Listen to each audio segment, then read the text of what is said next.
Olá, hoje nós vamos estudar os capítulos 23 a 25 do livro de Atos.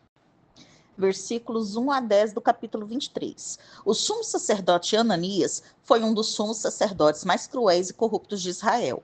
Suas políticas pró-romanas o alienaram do povo judeu. Os judeus o assassinaram no início da revolta contra Roma em 66 d.C. O sumo sacerdote deu ordens para que batessem na boca de Paulo, porque entendeu que Paulo estivesse mentindo a respeito de ter uma boa consciência diante de Deus. A acusação feita por Paulo de que o sacerdote era uma parede branqueada significava que o sacerdote exercia uma piedade exterior, mas era corrupto interiormente, fazendo uma analogia com a parede pintada de cal. É bastante provável que Paulo não conhecesse o sumo sacerdote, uma vez que estivera ausente de Jerusalém por muitos anos. Outras opções para a compreensão dessa passagem incluem apelos à má visão de Paulo ou que ele não percebera que o ato resultara de uma ordem do sumo sacerdote. Paulo desviou a atenção do sinédrio ao dividir seus acusadores a respeito da doutrina da ressurreição, pois os fariseus, como Paulo, acreditavam na ressurreição, enquanto os saduceus, dos quais o sumo sacerdote Ananias era membro, não acreditavam. No debate que se seguiu, alguns mestres da lei que estavam associados aos fariseus chegaram a afirmar que não viam base alguma para acusar Paulo. Mais uma vez, a intervenção romana salvou a vida de Paulo. Versículo 11. O testemunho de Paulo aos líderes judeus em Jerusalém era um cumprimento especialmente significativo da profecia sobre a sua vida registrada no capítulo 9. Versículos 12 a 24. Os principais sacerdotes e os anciãos eram uma força dominante no sinédrio e, em sua maioria, saduceus, aqueles que mais se opunham a Paulo. Os conspiradores parecem não ter introduzido os fariseus. Nada se sabe sobre a família de Paulo. Eles possivelmente se mudaram para Jerusalém quando Paulo era jovem. Como cidadão romano, Paulo provavelmente recebeu privilégios especiais de visitação. Assim, seu sobrinho pôde lhe contar sobre a trama.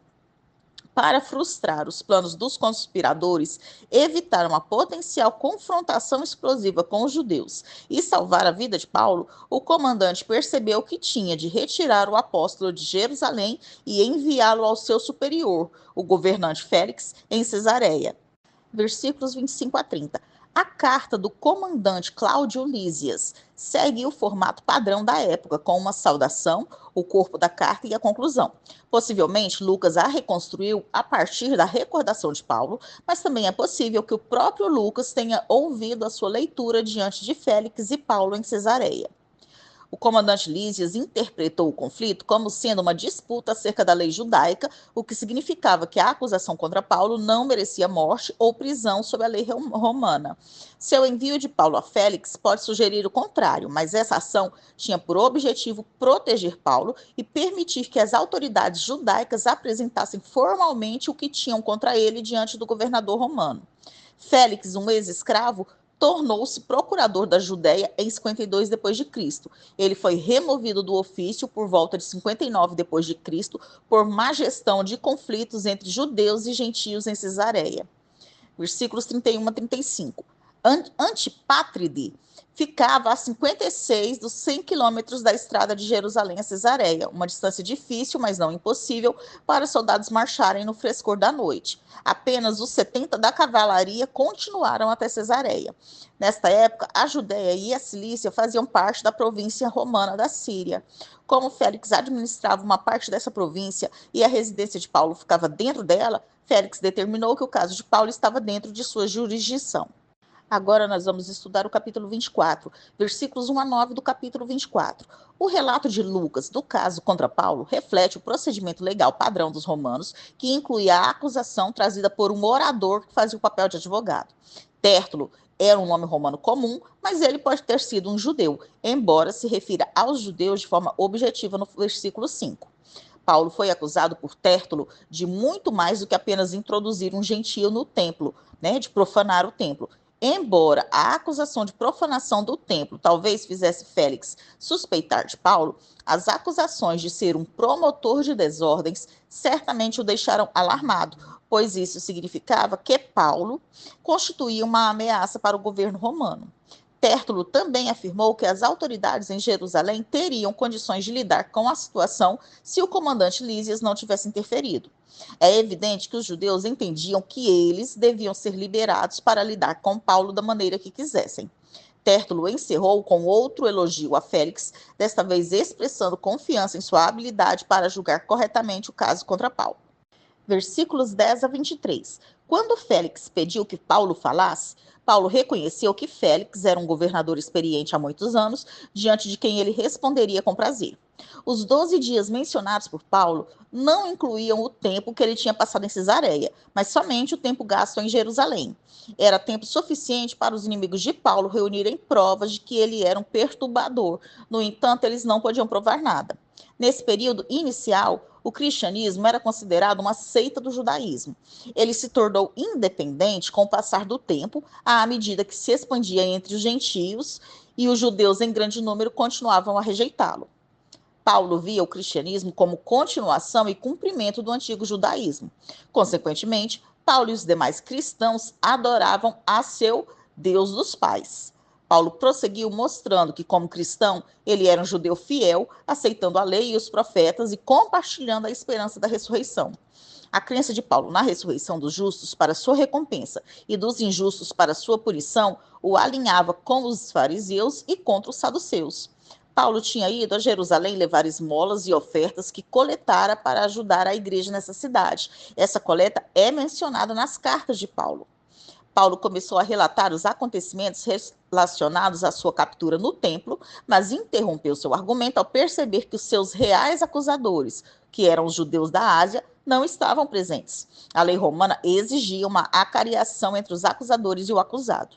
Paulo exigiu legitimamente que os representantes do conselho o acusassem de coisas que eles tinham pessoalmente testemunhado ao ouvido dele, inclusive a fala a respeito da ressurreição dos mortos. Félix tinha familiaridade com o caminho, né, como os cristãos eram chamados. Alguns têm especulado que ele teria aprendido do cristianismo por meio de sua esposa Drusila, filha de Herodes Agripa. Como procurador por mais de 5 anos, ele poderia ter tido diversas oportunidades para se instruir sobre esse novo movimento. Ao declarar que esperaria pela chegada de Cláudio Lísias antes de decidir o caso, Félix pareceu reconhecer que Tértulo não tinha dado um relato fiel dos fatos a respeito da prisão de Paulo. Versículos 24 e 27. Félix estava suficientemente interessado no cristianismo que trouxe a sua esposa, Drusila, que era judia, para ouvir Paulo. Paulo pode ter adaptado seus comentários especificamente para Félix, cuja moral era publicamente questionada. Por exemplo, ele tomou Drusila de seu primeiro marido, Aziz. Sentindo a ameaça do juízo divino, Félix ficou amedrontado e mandou Paulo ser recolhido. Agora nós vamos estudar o capítulo 25, versículos 1 a 12 do capítulo 25.